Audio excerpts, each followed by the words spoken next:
Yeah, afternoon, everybody. I'd like to call to order the Whatcom County Incarceration Prevention and Reduction Task Force Steering Committee for Wednesday, August 7th, 2024. It's 1 p.m. and we're meeting in a hybrid format. Like to do our land acknowledgement before we begin. So before we begin, we acknowledge that we are gathered on the traditional and unceded territory of the Lummi, Nooksack, Samish, and Semiahmoo people who have cared for and tended this land since time immemorial. Truth and acknowledgement are critical to building mutual respect and connection across all barriers of heritage and difference. We begin this effort to acknowledge what has been buried by honoring the truth. We pay respect to their elders, past and present. Please take a moment to consider the many legacies of violence, displacement, migration, and settlement that bring us together here today. And please join us in uncovering such truths at any and all public events. Welcome, everybody. Just a heads up, if this meeting goes after 2:15, I have to jump off, and I've been asked to participate with the state auditor's office in an audit of the North Sound Behavioral Health ASO. So if we go past 2:15, someone, maybe one of our co-chairs could navigate us through the rest of the meeting if we go that long. Absolutely. Anyway, we have several items on our agenda. First is a proposed amendment to the IPRTF 2024 report. And this is a discussion and a recommendation to the full task force. So, Jill, do you have something that you want to have presented? I don't. Maya's here. She'd like to speak to it. These are just some changes to the annual report requested by the public defender. All it would require is an approval by the full task force. Okay, Maya, go ahead. Thanks. We just were able to get some better calculations of what would be sort of projected with the coming changes in the standards. We did our best. I don't know. So it updates that and makes it more accurate. So our request is that you adopt the amendment. Thank you. Okay, it's in our packet, right, Jill? Mm-hmm. Yes, that's correct. I'm happy to screen share if you like. Yeah, why don't you put it up and we'll see if anybody has any comments or concerns. I've read it. It looks fine to me. Raylene, did you have a question? Yeah, Maya, some of the questions I had were just, I see that everything was changed from caseload to workload, yet in the standards, it says caseload. Is there something that I'm missing?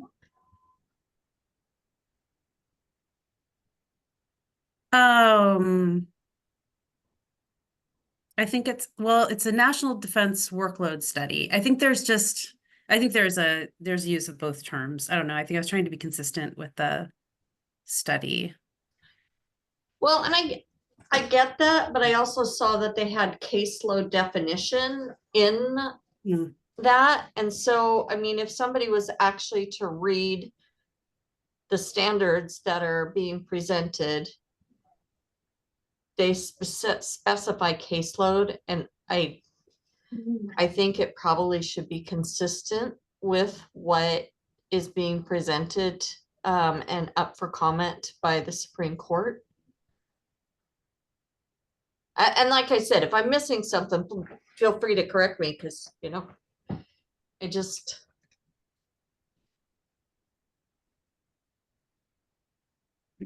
You're on mute, Maya.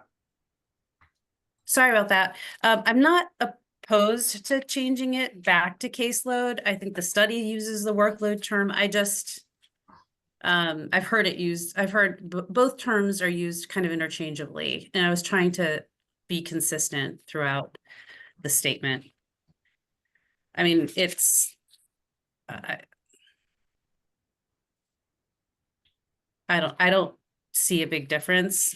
If that's a point of contention, I don't care if it's changed back to caseload. It says workload in the national study, so that's why I use that term. Right. And I think I was looking at the standards for indigent defense that were submitted and under the definitions. I saw caseload, but I guess workload is in there too. So it's They're like I kind of said, used interchangeably throughout. yeah. I don't know. No, I see your point. I just, like I said, I was like, well, how should that be? And then the only other question that I had is as we're moving through this, I mean, and this is pretty specific to what's been discussed. So the numbers that we're looking at the bottom is pretty specific to the current public defender's office as it is. Yes. It doesn't incorporate the conflict counsel needs that the county will also be looking at. And I know we've requested funding, but if we're looking at what's been discussed in prior meetings for the task force, then it should probably stay there. But as the county has established the conflict office and we continually need more funding for conflict counsel outside of the public defense office, is that something that we should be putting into this report? And Jill might have some comments on that too. I see hands. I see Sat Paul and I see Peter. Yeah, I do too, but I'm pausing on this question that you just posed to see if Jill, did you want to take a stab at it, or Maya? Do you have No, reflection? this is squarely in your guys' hands. Yeah. Just maybe keep in mind that this is a report on June 2023 through June 2024. So any stuff that's new or upcoming, we can certainly include in the year-end report as well. And maybe that's where we need to, but I'd like to also hear from Peter and Sat Paul on this. Yeah. My suggestion is Peter was first. Sat Paul, Peter was first. oh, okay. Go ahead. Just looking ahead to next year, and keep in mind, I have not been around the block. This is my first time with the annual report of the IPRTF. Is there anything that we could have done differently with process to see that these changes could have been done before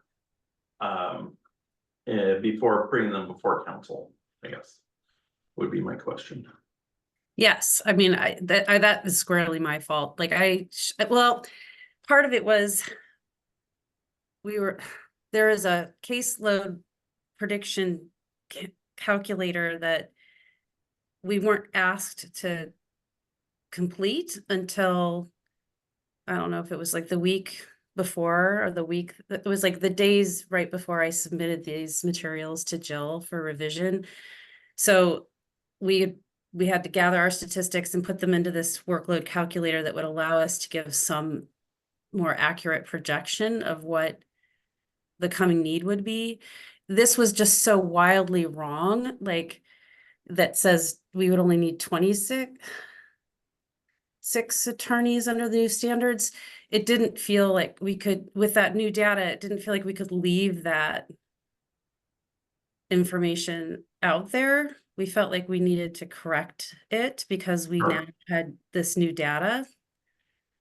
Okay, that makes sense. I'm not trying to put you on the hot seat or Well, no, and sorry to bring it up. I just wanted to make sure we have good process. That's okay. There are some small changes I probably should have corrected on my own, but that was the real thrust of making the amendment, was the fact that we had this new data that really changed the landscape. Yeah, no, that makes a lot of sense.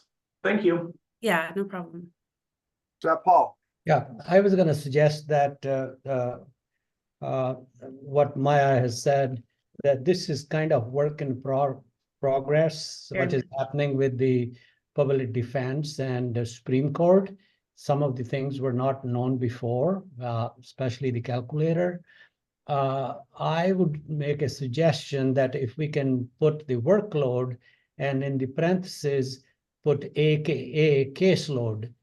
That way, different readers reading would know that this term is interchanged, but in real terms, caseload is the term being used in the legal circles by Supreme Court, by the lawyers, by the prosecuting attorney's office, is the caseload, not the workload. So, but if the study was done, workload was done, I think we can mitigate that by putting, at least in the start, a paragraph where it says workload, put in parentheses, AKA caseload. That way people will know that. Yeah, thank you. Thank you, Satpal. There is an actual definition of caseload versus workload. Caseload in the new standard says the number of cases assigned to a public defense attorney in a 12-month period.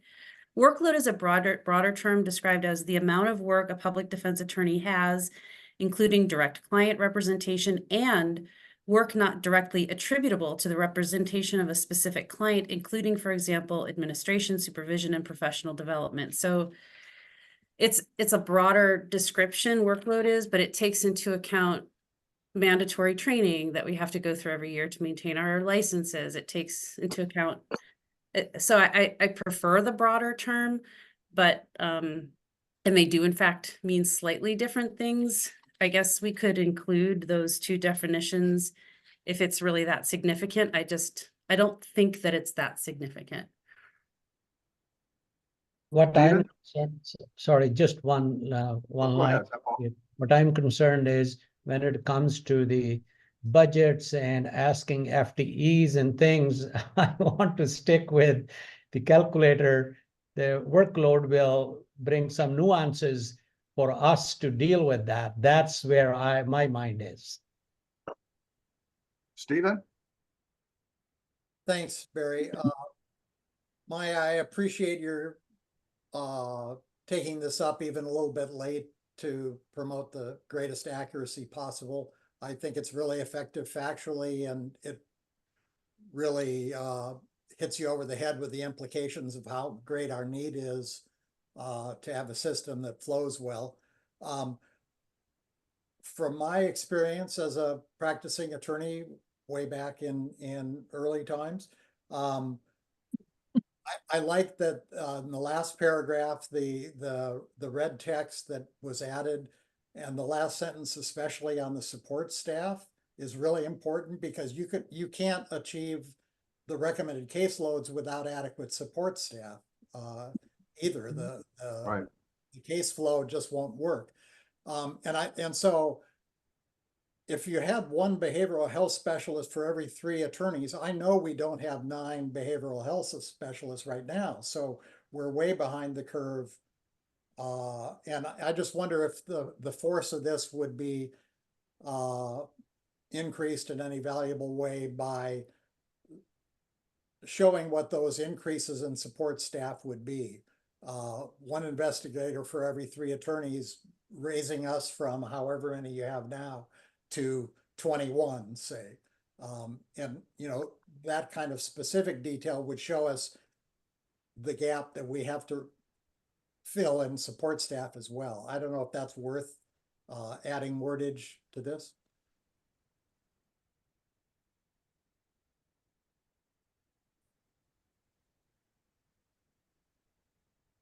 Barry? Thanks.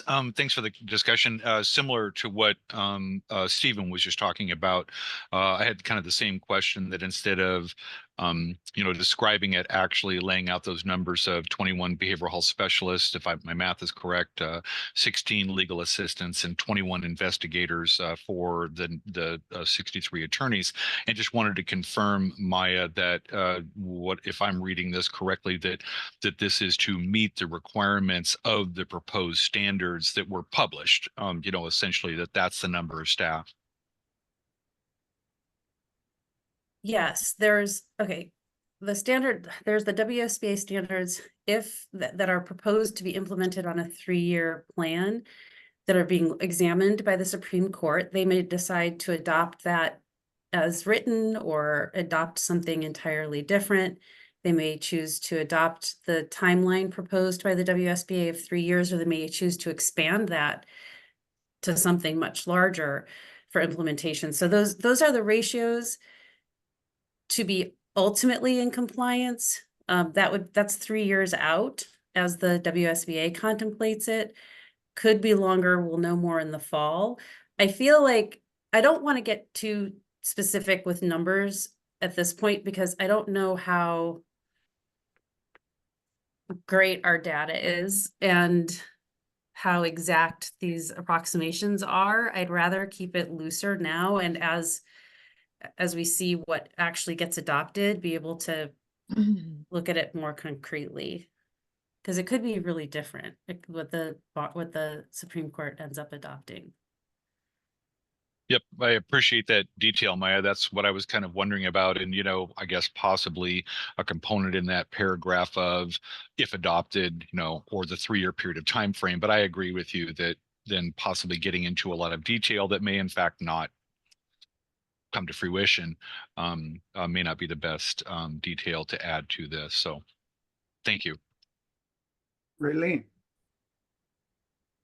Thank you for this discussion, and I agree with Maya on the fact that this is an evolving process and we don't know what's going to happen with the standards. I think public comment is open until October of this year for the Supreme Court then to make their decisions, whether they modify it or keep it. And when Jill said, we also have the year-end report, and that may be where we can have more concrete numbers towards the end of this.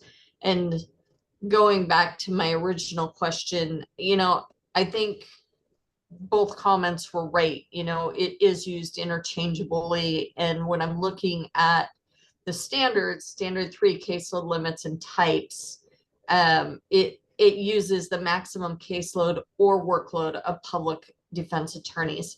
So I like how we could possibly use AKA because it is used interchangeably through.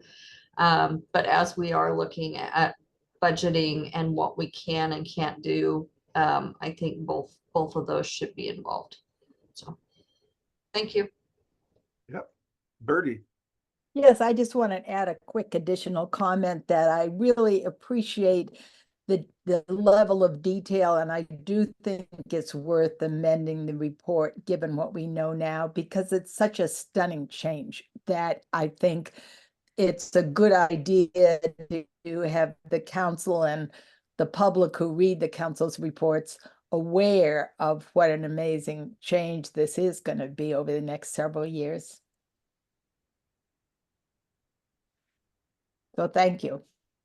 So where did we land? Did we want to use the AKA method? Can we scroll back up a little bit to where workload is used as a first term? I'm not sure where it shows up first. Okay, maybe we should say caseload or workload standards. Would that suffice? Or I don't know what language people want to put in there. I think you could go caseload or workload, or you could put one in parentheses, or you could put a / between the two. Jill, are you able to make those changes for us? Yeah, I can do that. Thank you.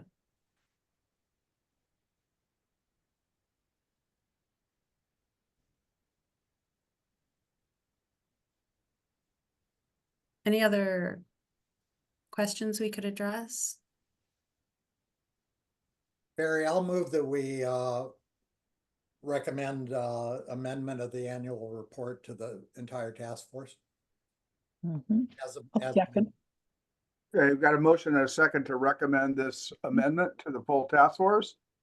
As amended, Stephen, you mean that as we are amending now? Yep. Okay. Discussion on that, Maya? No? Okay. No. All right, any discussion at all? Seeing none, just raise your hand or do something in favor.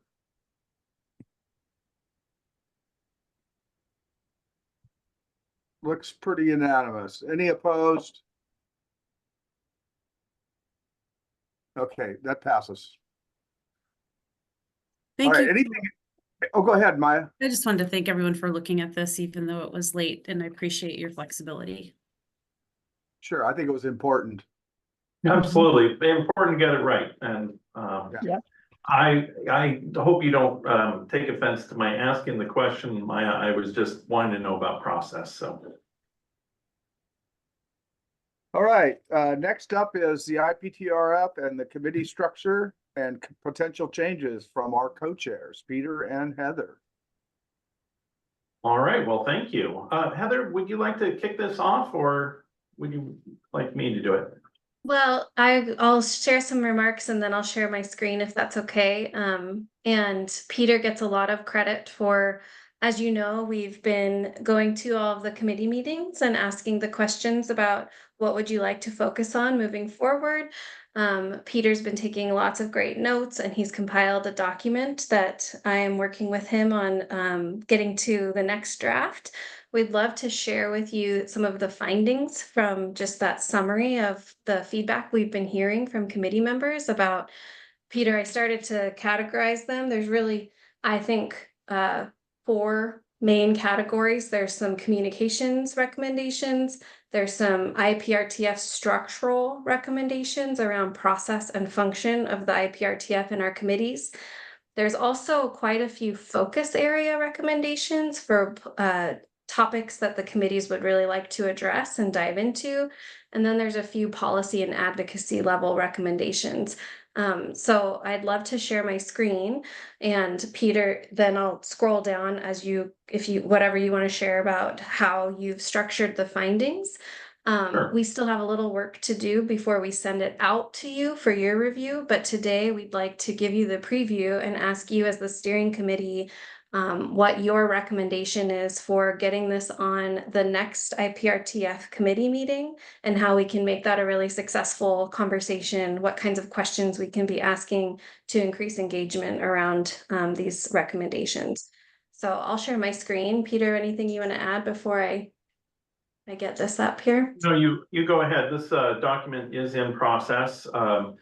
As Heather said, I looked at all the notes and comments, not only from our committees, but also from the county council was kind enough to share with us thoughts that they had for how the IPRTF could be most helpful. And then we also have talked to some directors in the county structure, getting their feedback as well in other meetings. So I think that at this point we have a really good thorough feedback loop going here, and we're wanting to take the entirety of the August meeting, which is coming up quickly, to go over these findings. And Heather and I are likely going to be making recommendations for each finding, and also putting together a 12-month work plan for IPRTF and its committees. Now, I don't want to tell the committees exactly what it is that they're going to be focusing on, but we do have a lot of suggestions that come from all this feedback and might help us to structure our whole work plan and our goals for the coming year. And so this is something that Heather and I have been focused on for some time. It's kind of finally coming to fruition now. It took months of meetings really to get all the feedback that we wanted to get. So Heather has shown you a list of the findings. For each finding, we're doing a short narrative write-up to summarize it, and then some kind of correspondence, how it corresponds to the IPRTF purpose, perhaps, or the implementation plan, or the codes. I'm wanting to put that in there for each of these findings to kind of give some context, and then a recommendation for each of them. So generally, that is the work that we're doing. Once we're complete with that, Heather has, it's rather balls in her court to do this organizing that she's kind of putting in 4 buckets, and then we're going to go over the recommendations, then the work plan. So we're still in process, but we're here to show you where we are and get your feedback and your thoughts for how we can best structure that August meeting. All right. So how do you want to, how do you want to present this? You just, When my Well- thought was is, well, Peter, you want to go first? No, go ahead, Heather. Okay. What my thought was is that, so these, under these 4 headings, getting them to some simple, like, what are the top 3 things under these 4 headings that IPRTF members have told us we want to focus on? And with maybe a recommended, here's where we think these topics could live in the different committees. So, you know, the building data systems, maybe that's the index committee, right? And I'd love your thoughts today on what is a useful and productive conversation with IPRTF. The first goal is, of course, we want to close that feedback loop and say, we heard you, we captured all of this data when we asked you these questions, and now it's here, and here's what we heard. I think second goal is, did we get it right? What's missing? And then third goal might be, how do we want to sequence this? But I want to ask that right level of question with the whole IPRTF to get the best input and buy-in and ownership to move the work forward. And I'd love steering committee's advice on that, or your feedback even today on the structure of the report, because it could be that these come into just, you know, 4 slides in a PowerPoint, and here's the top 3 things to know, and here's what we're going to do next. And is that okay with everybody, or do we still want to build on this? And Peter, what would you add for today? What would be helpful Yes, from I would steering add- for us? Sure, yeah, I would add that this is going to be a lengthy report, and I'm wondering when it is that we should be sending it out in relation to the meeting. I think Heather and I will prepare a PowerPoint presentation and some sort of process to take people through, but it would be good for people to have perhaps read the document, if at all possible. that was gonna So be just timing. my first comment was, I can't deal with this right now. I mean, this is just, I'm seeing it for the first time, and we don't want to do that to the task force. So they need to have it in advance, and maybe even with a little explanation of what it is, what we're trying to do, just so they're not surprised. Great. That would be my overall comment. Stephen? Mhm. Just to respond to Peter's question and follow on Barry's comment, I raised my hand for a process question. I appreciate the huge amount of work that's visible just in this draft. I don't disagree with any of the clusters of tasks or the subpoints in the task. What I am questioning is, this was an assignment that was given to each of the committees. And I know from talking to some of you that some of the committees have tackled this more conscientiously than others, or have gotten a little farther in those discussions. But I don't think this is the kind of reorganizing, rethinking that should come out of individual conversations with members. It should come out of where the work actually gets done, which is the committees. So I think that original assignment was right on.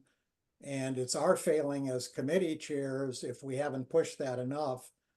I still think that's where the first draft of this should be coming from, or at least that the committees should weigh in endorsing whatever your final report turns out to be, and sending that way to the task force, rather than having it created just by the co-chairs with a lot of work, and then come to the task force. So I guess that's my view on how to proceed. And if Barry can't work on this for a while, we have a little bit of time for your final revisions and for some vetting through the committees in a considered way.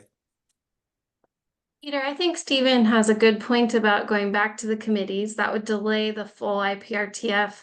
But I do want to make sure you know, Stephen, that this input was from the committee discussions, that this draft was created. And I guess maybe I missed something if we assigned committees to do a similar thing. I thought we were just asking what they wanted to refresh and think about and give recommendations for us to compile.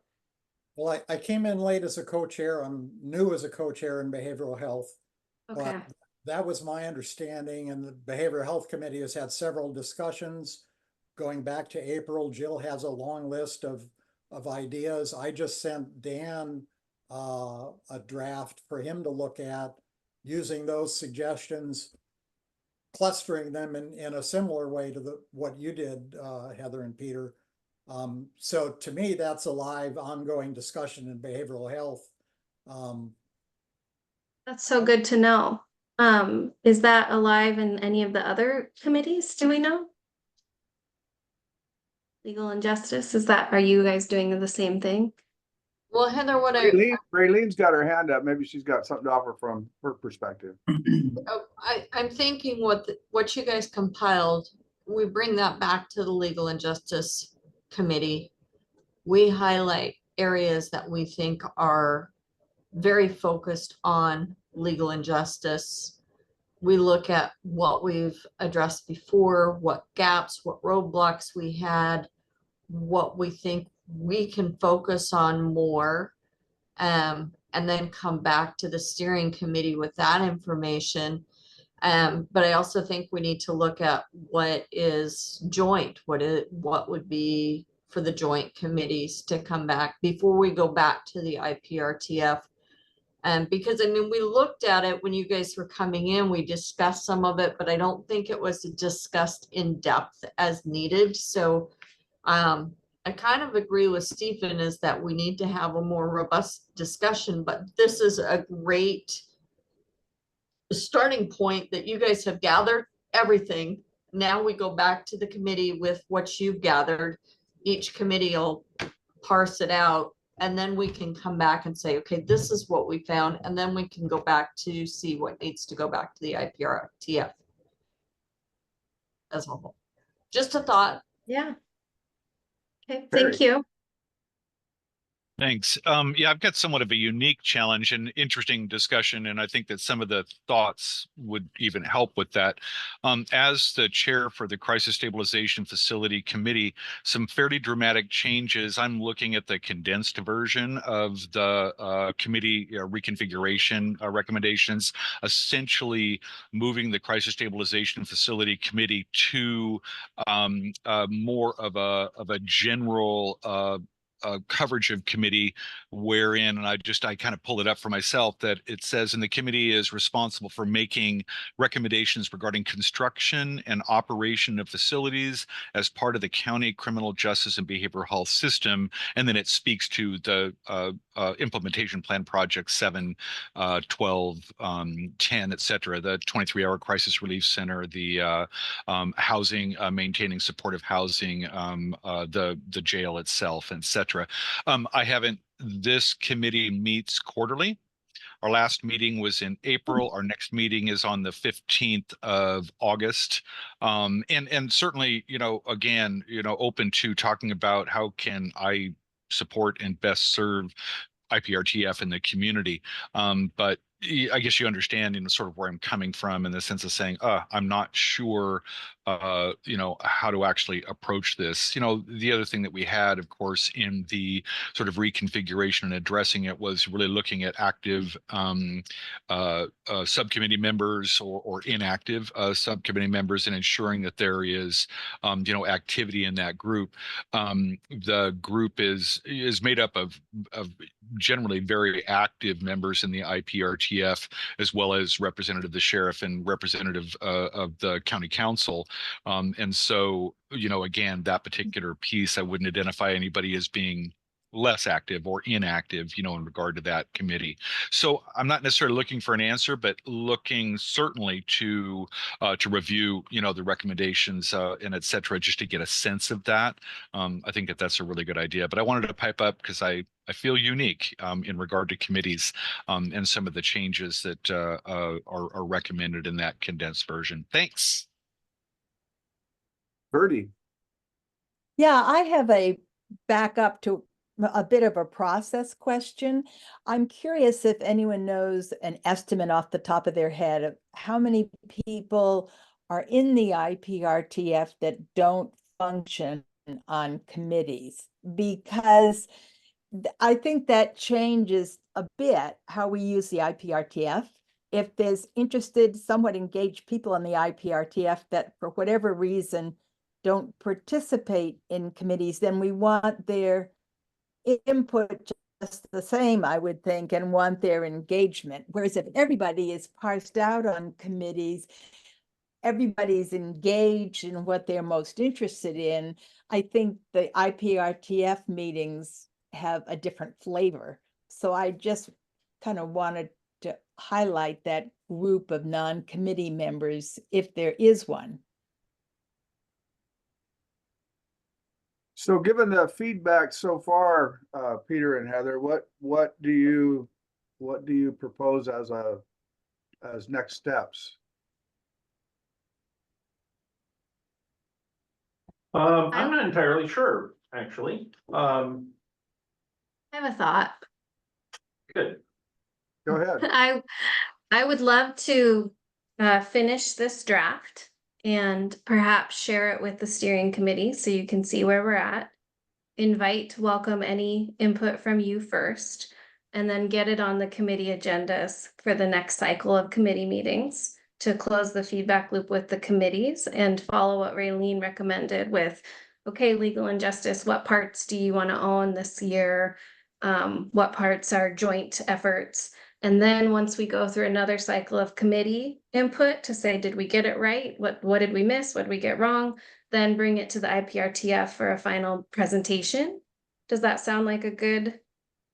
So Yeah. finish draft, send to steering, get it on committee meeting agendas for input, next final draft, and then final presentation to IPRTF. And maybe at this August meeting, lay that scenario out so the task force they know what's coming. So, and Stephen? Yeah, I don't object to Heather's plan. I guess I would like a little guidance because the coming agenda for the next behavioral health committee meeting, help me if I'm missing this, Jill, is solely focused right now on this kind of discussion. And we are trying to track, and this is where I have a little bit of concern, we're trying to track what the implementation plan calls for, not what we think individually would be a brilliant idea. And so I'm trying to put those two together. Should we go ahead with this conversation in committee independent of what your final report is based on our prior discussions? And what is our North Star on those discussions, which has to do with at least the focus area part of your scheme, Heather, not necessarily the other parts. Well, do you think that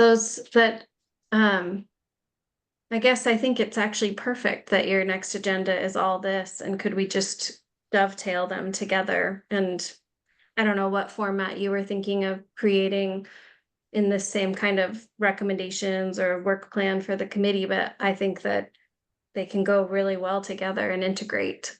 That's my perspective, but That would put Would some you time- remind me when that meeting is, Stephen and Dan? Yeah, it's August 20th, I believe. 20th. Yeah. Oh, great.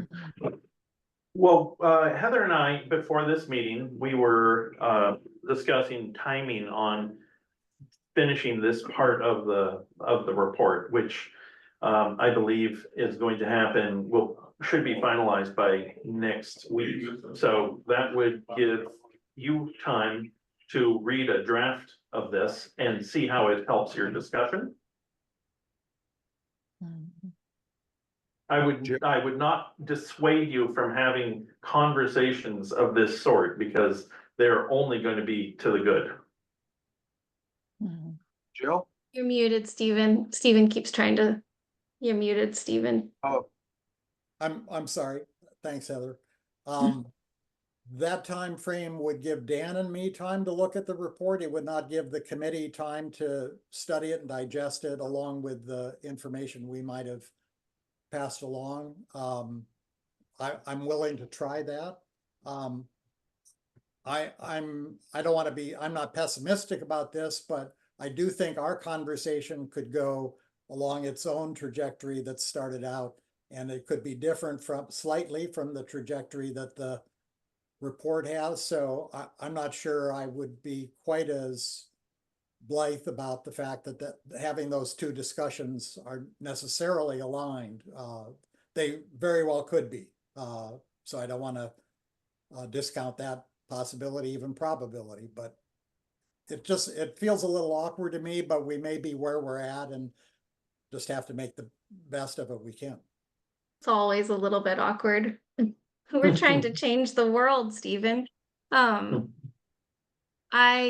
see that Jill has something to say too. And then I have something to add as well.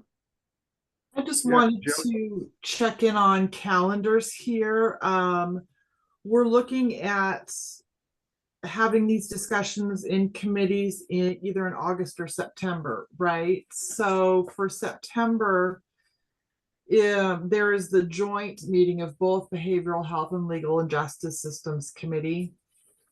Or if those conversations need to happen in each committee individually, then my question would be, you know, as we're talking, Raylene, it would be your committee next week on the 13th. And Stephen, as you noted, behavioral health on the 20th. And Perry, your next committee meeting also is next week on the 15th. If we hold these until for committee discussions in August, it would just be behavioral health and legal and justice on September 17th. Crisis stabilization doesn't meet again until October, and neither does index committee. So those are just some dates to keep in mind. If you want these discussions on the August meetings, then I would probably need these your proposals, Heather and Peter, sooner rather than later, even if they're in draft form, so I can get the packets out and get it distributed to the committee members in a timely fashion. Great. Before Carrie, I wonder a couple of things that we're trying to accomplish with this report, and Peter, chime in where we might just fill in any gaps. One is we want to make sure that we're really clear with the IPRTF what our focus areas are for the next 12 months. And I think that's helpful for staff. It's helpful for figuring out, you know, yes, implementation plan, but not just implementation plan. What are the reform or new ideas or funding ideas? So I think that's one goal of this document, is helping us just sharpen our focus as IPRTF. So your thoughts on other ways to go about that are also welcome. And it'd be nice to have one global document that captures, because Stephen, I think you're right, there's kind of a range of how the committees are approaching this work. And so it'd be nice to have one final document that incorporates all of the different committee ideas. And that's what we're trying to accomplish with this. So not trying to exclude anything that perhaps you and Dan have already advanced on. And I do think we could incorporate it well. So Perry and Stephen, you both have things to say. Take a turn after Stephen. Yeah. Yeah, I just wanted to. Perry. Oh, sorry. Okay, thanks, Barry. I just wanted to say that I can make every effort here next week in having this discussion instead of the necessity of waiting until October. I can, you know, compress some of the information that I have to share. Right now, we talk a little bit about census and some of the activities, the actions that are occurring, but I can compress that down if in the effort to also have this discussion with the committee members. So I just wanted to say that. Okay, thanks, Perry. Stephen? I'll just introduce my comment by sharing my favorite graffiti of all time, which was time is Mother Nature's way of keeping everything from happening at once. And I think my sense is that we're trying to do a couple of things here. We're trying to address some sense of urgency in the community to really get humming on the implementation plan. We're also trying to very correctly, thanks to you, Heather, and you, Peter, reorganize and bring up to date the structure and the processes for the task force. I think that is necessary. This document does both, and I don't know that they have to be done at the same time. So the committees are dealing with the focuses with an eye toward the implementation plan. And I'm just thinking, this is off the top of my head from the discussion, why don't we separate that out and let the committees run that process for a bit and move forward with the reorganization, the rethinking, the reformulation of committees and all of that, which I think, you know, we could do regardless of what our focus and priorities and work plans are in the committees. And so I just throw that out as a way to sort of take in the whole of this conversation that we've had so far. All right, conference room, whoever's raised their hand in the conference room. Dan? Hey, it's Dan. I had to switch from my phone. I was out in Ferndale, senior day at the park, which was very well attended. But I just hopped in with Peter real quick here in the conference room. I want to provide just a little bit of context for the Behavioral Health Committee, just so we all are on the same page. We are in the process of rebuilding that committee. We lost some folks to largely like private practice. So Mike from Lake Wacom and Mike Parker from Opportunity Council both went into private practice. So we lost our frontline people.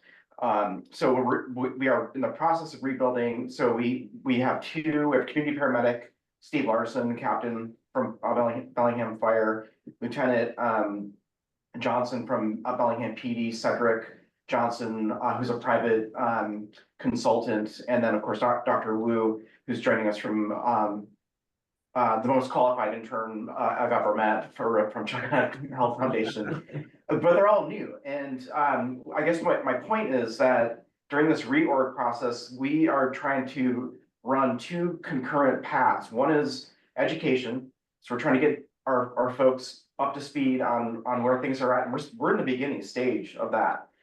And then the second piece is implementation of ideas. And we had a meeting with Jill Nixon, with Stephen, myself, Brian Estes, Jill, and I might be forgetting somebody. Peter, you were there. Yeah. And basically, Jill, I think, had a really good idea when it comes to, you know, how do we empower people on our committees to move forward with ideas, these great ideas that we have. And I can tell you, so her advice was find a champion, let that champion, empower that champion and let them run and help them.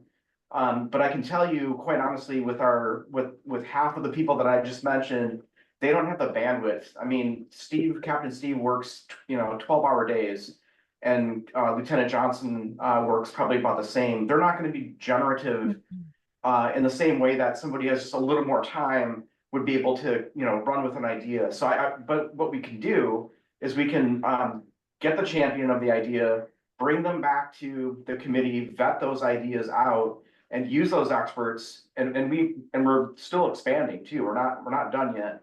I want that committee to be just a little bit bigger and to have a little more frontline presence. But frontline folks it's just harder. I think we need to be real about that.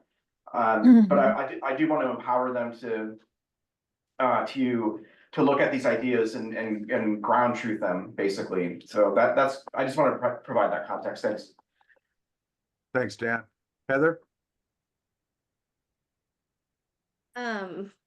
One thing too that I just want to say out loud, not necessarily in response to any thing, but what I've been thinking about is that the IPRTF was established to be an advisory body to county council. So I always want to be making sure that we are performing duties that county council wants us to be performing and that we're effective and useful.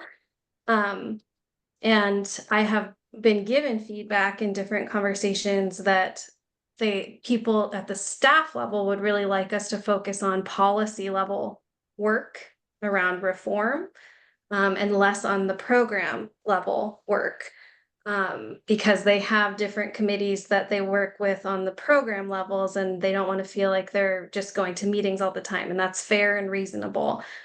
And I have been thinking about, well, we can't always make good policy recommendations if we don't have some of the program detail information about how programs are implemented and what policies might need to change.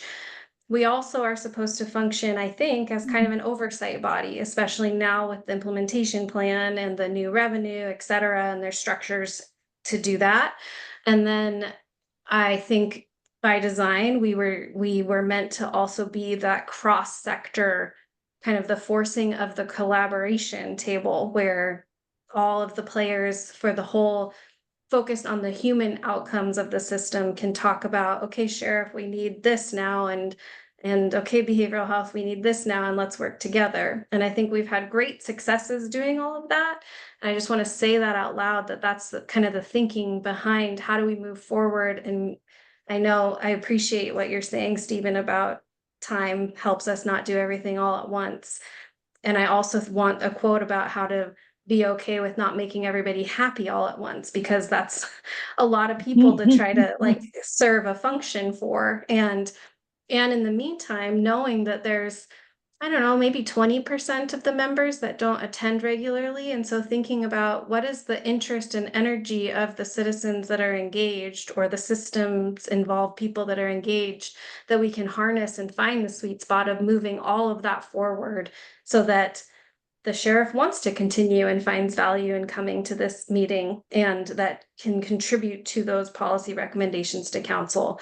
So that's all in my head as I go through listening to, that's like why we wanted to ask the question of the committees, is what topics are you interested in? Now, can we marry that with the work plan that we have with the implementation plan and the charge from council to help with reform and policies? So just want to put that out there for the record. Bertie? Yeah, as I listen to this, I'm struck with sort of the same thought that I've had smoldering along, and it gets to one of the points that you highlighted in your draft plan that you both put out, which is the communication issue.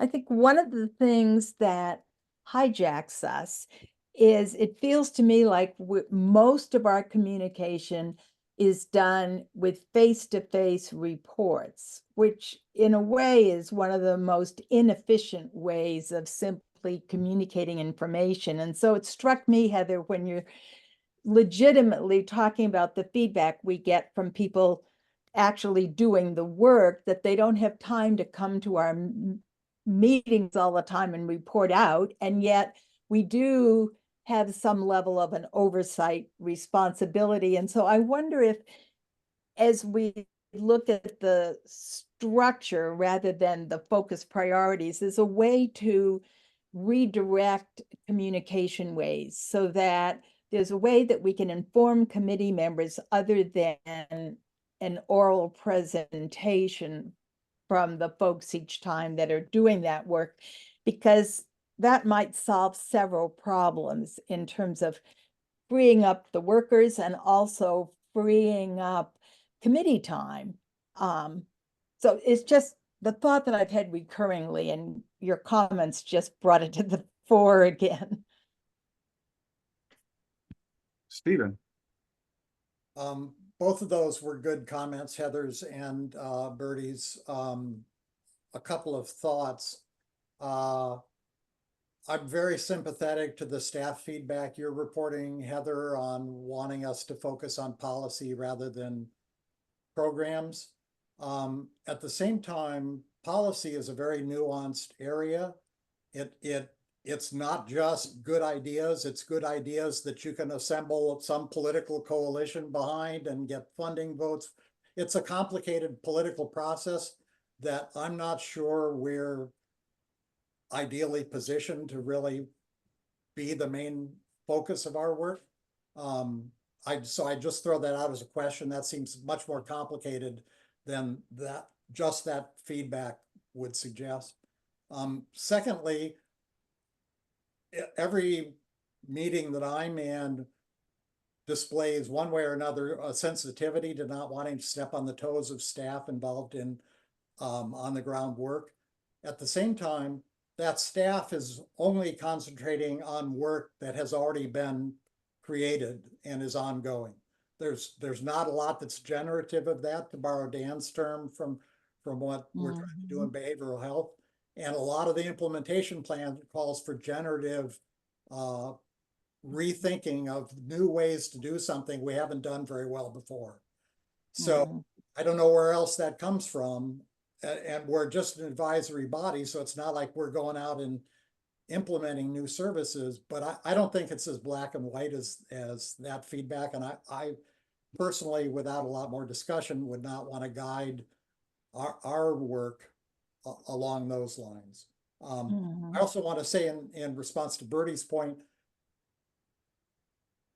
that idea of trying to provide information in a not in-person way is one of the ideas on Dan's and my list for behavioral health, to try to better inform people who can't always be part of the meetings. But if you don't have an in-person forum for even that information, you don't get the kind of debate, you don't get the kind of clarifying questions, which to me, I find the most valuable part of our group process work. And so I'd hate to lose that. It seems like some blend of those two that gets more efficiency, but doesn't sacrifice the benefits of the in-person conversations would be best. Other thoughts?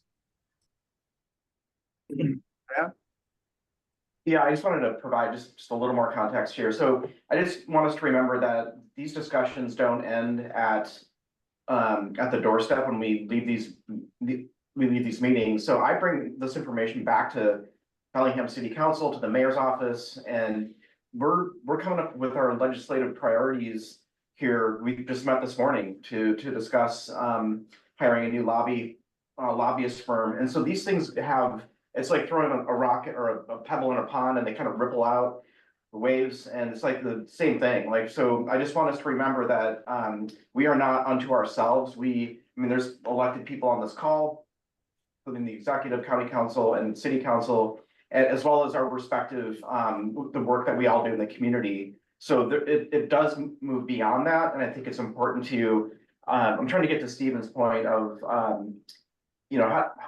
I think we need more definition on how we want to proceed forward. The work that we did before, programmatic, in many cases, GRACE, LEAD, ART, crisis stabilization, that stuff happened largely because we kept pushing on that, and we worked to make those things happen. So what are we identifying for future needs, and do we split I hate the term split the baby, I don't understand what that means, but do we split our ideas and look at policy emphasis and or programmatic?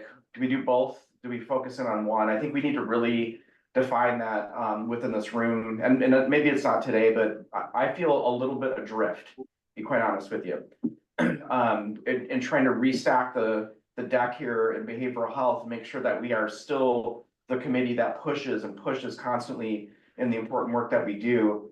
I just want to make sure that we're good to go, and that I have a clear sense of direction, and hopefully Stephen does too, as new co-chair. So that's just more context for us to think about. Raylene? Thank you.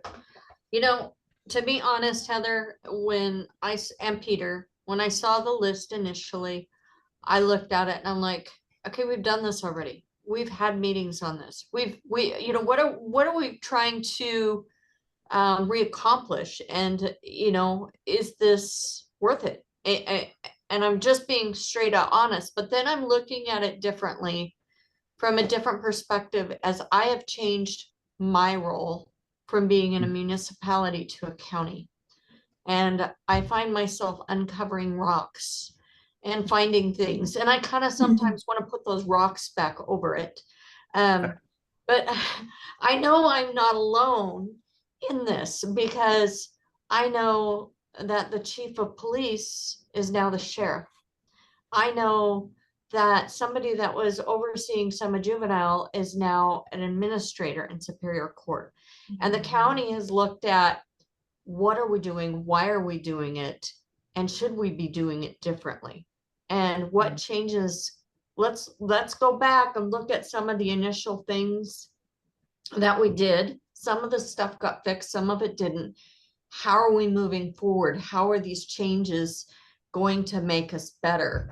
And so it's moving things, asking a lot of questions. I find myself like a 3-year-old in my office, asking why. Well, why do we do it this way? Well, why did you do it that way? And the other day, my chief deputy says, well, Raylene, this is it. That's right. We have to do it this way. I said, well, what is the statute that says we have to do it that way? If somebody asks me something and I have to go to the council or I have to go to St. Paul or anybody, I need to understand the processes because the laws keep changing. The people keep changing. And so we do have to reevaluate how we're doing things and look at it through different glasses. I told my staff the old story, and some of them knew because some of them have been here for a while, but we cooked the ham dinner. We cut that end of the ham off because that's the way we always did it, because grandma's oven was too small. And so she always cut the end off, and that's why she talked to her daughter, and that's what she taught to her granddaughter. And so we always cut that ham off. We never asked why until the great granddaughter says, well, the oven's big enough now, we don't have to cut that off anymore. So we need to look at things differently from how we used to. And so I appreciate you making me think a little bit harder. And how do we reevaluate it? And how do we bring it to new groups? And how do we get new groups to join us and to give us fresh ideas? Because what we did before may not work anymore, but there might be some other way of looking at it. So thank you. Thanks, Raylene. St. Paul. Thanks, Heather, for bringing it. Sorry, my throat is bad. I think I wanted to share my perspective from where I operate from or look at. I think this is a body which has done an excellent work.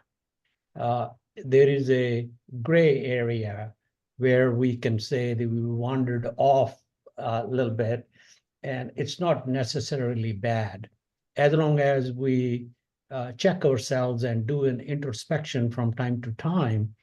Like Raylene said, why are we doing this? Why are we taking this more work or more deeper program level?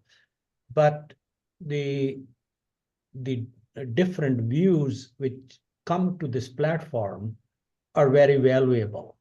And I would not get that. My office, what I mean is my office would not get that insights and oversights without this body.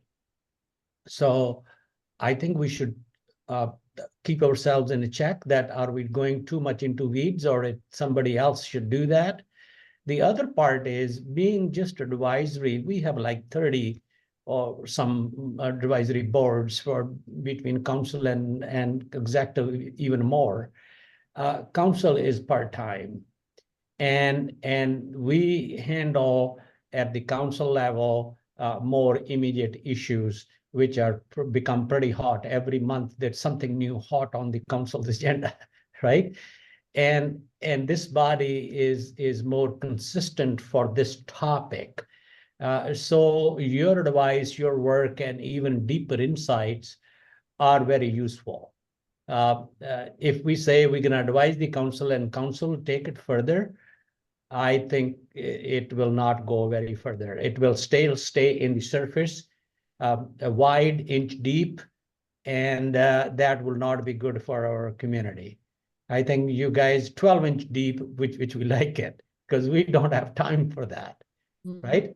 But once you bring it up to the council, everybody's ears perk up and they want to study or make those decisions, which have been highlighted in these discussions.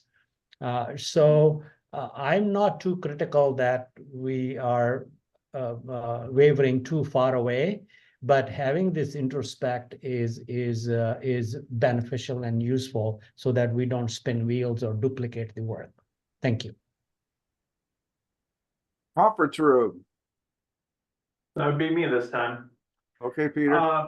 I just want to, I'm gonna speak for myself, not for Heather. She can weigh in on this. I spent 25 years as a consultant, and I was always the outside person coming in to do an assessment. And so that's just naturally where I come from. And I'm fairly new to IPRTF. It was my hope that by asking these questions globally of all parties, that I would somehow be able to take a fresh view that would help all of the committees and the IPRTF as a whole see things maybe afresh and align and use our time and efforts better. So that was the intention. I'm feeling like maybe that is not the direction we want to go. And so I'm all ears if there's some better way of having this bubble up from the committees. But it seems like it might be helpful to have a view from two citizen co-chairs who are outside the system, and one of them is not yet a creature of the whole. I have only been here for a year, so I'm just trying to, before I do become fully a IPRTF chair and have been doing this for years, want to give as fresh a perspective as possible. So that's our intention. I don't think it's necessarily excludes other process. Also, we've been at this for a while.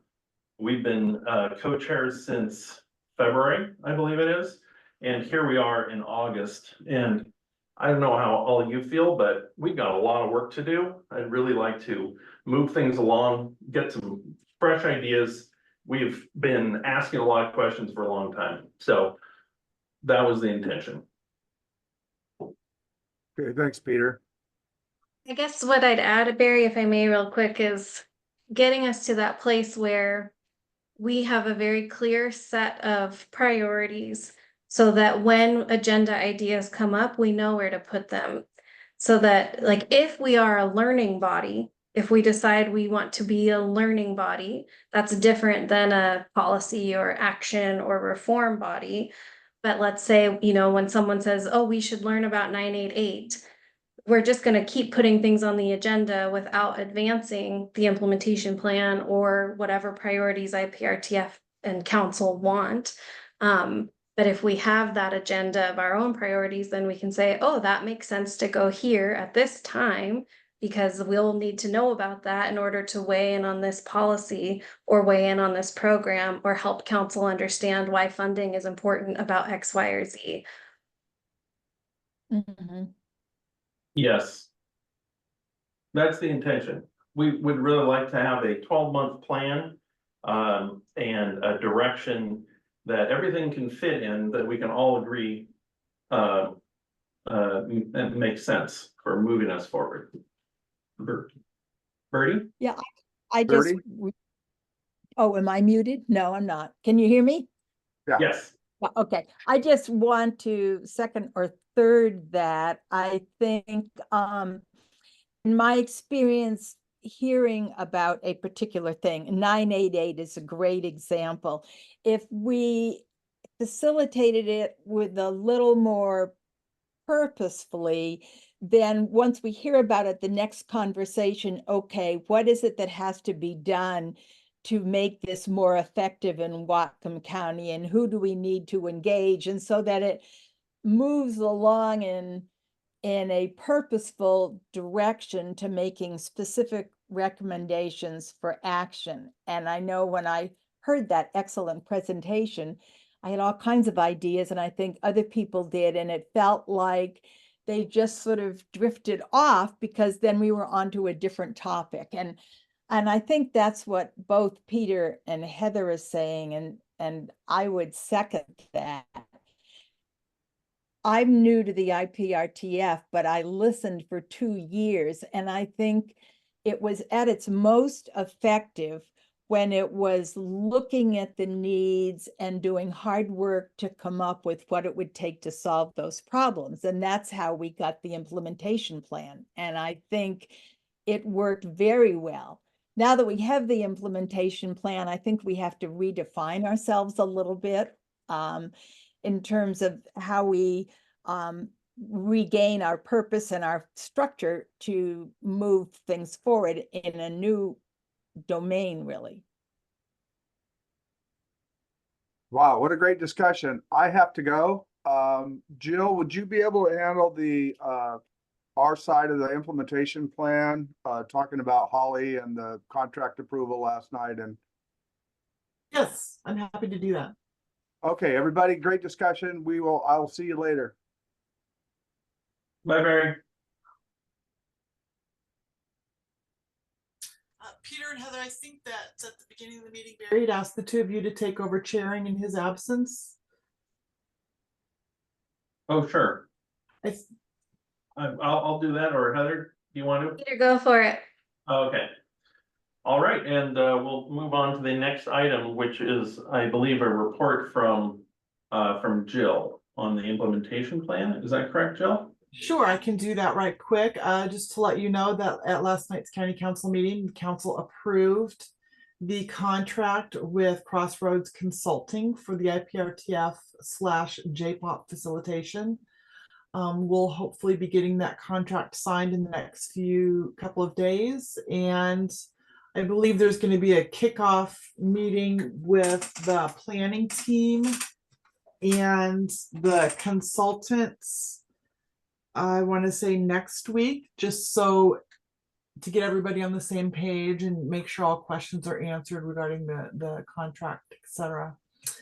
I imagine they're going to want to get a running start on getting JPOP launched. So at the August meeting, I would like to, if it's okay with the chairs, just have a quick agenda item to confirm the permanent members of the JPOP committee that will be participating. I don't have everyone's names there yet. So if that's okay with Peter and Heather, just to run that committee membership past the full task force and get those. Absolutely. And Jill, I think our the idea of what we were going to do in the August meeting is now is changed quite a bit. So we'll have plenty of time to do that.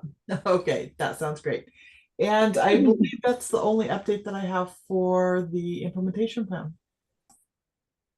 All right. Is there, let's see, I don't have an agenda in front of me. Do we do other business and then public comment? First, it looks like Perry and Birdie have their hands raised. Okay, Perry, please go ahead. Yeah, thank you. Jill, I guess I just wanted to kind of add to your notes if I can. We had a discussion in the, I want to say the March steering committee, wherein I brought up the point that I felt it was important for the Whatcom County Health and Community Services to have a permanent membership on the JPOP committee. Barry, I went back and I kind of looked at that meeting.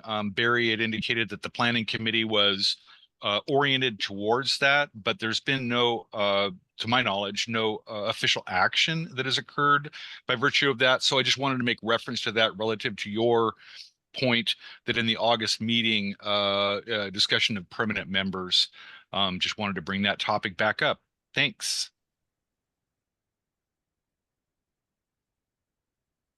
And Bertie.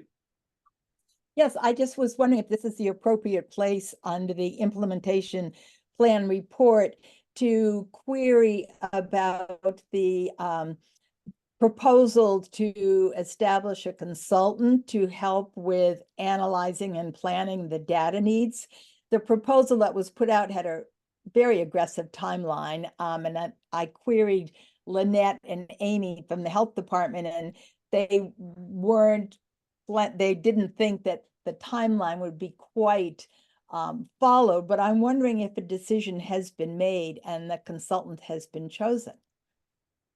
I can do a little update, or Jill, would it be more appropriate for you to do that? No, Peter, go ahead. Okay, my understanding, Bertie, is that no one responded. The group that they hoped would respond to that solicitation was chosen instead to do the work on the permanent supportive housing study that needs to be done. Got it. It was my suggestion that they go back to Western, who had an excellent proposal. I have not heard back on whether that's going to happen or not. I'm feeling like it's not going to happen this year, and that's just devastating as far as I'm concerned personally. So I'm doing what I can to move things forward. Yeah, it's kind of interesting to chair a committee that has nothing to do, the index. Yeah. Committee. Right. Yeah, maybe convene next year. How can we get somebody? Yeah. So, okay. Yep. We'll keep working on it. Yep. All right. So Peter, the next agenda item are the items for the upcoming task force agenda. So for the August meeting, I would need some direction on whether or not to continue scheduling the proposed process changes as we discussed today. The only other agenda items that I have for that meeting will be an updates on the Justice Project implementation plan that we just discussed, including the JPOP committee assignments, and amending the annual report as we discussed at the beginning of this meeting. Right. That's a pretty light agenda. I'm gonna need some time to think about where we go from here. Okay. With what we brought forward today. So okay. It's not gonna happen right now. Thank you. And regarding the discussion about scheduling the proposed process changes on the committees, I've only heard feedback from Perry that it's okay to schedule on his August meeting. So if any of the other chairs want that on any of your upcoming meetings, please let me know sooner rather than later if you want it on your August meeting. And then after that agenda item, Peter, is excuse me while I pull it up here, other business. Does anybody have any other business that they'd like to bring up? Doesn't sound like it. And it does not look like we have any members of the public attending today for public comment. Am I missing anything? There's nobody else in the conference room but Dan and myself. We have one attendee who is in fact one of our new consultants. Marty, if there's anything you'd like to say to steering committee today, please virtually raise your hand. And, okay. Thank you. And with that, we can close the meeting. Thank you all for attending. Appreciate your taking the time.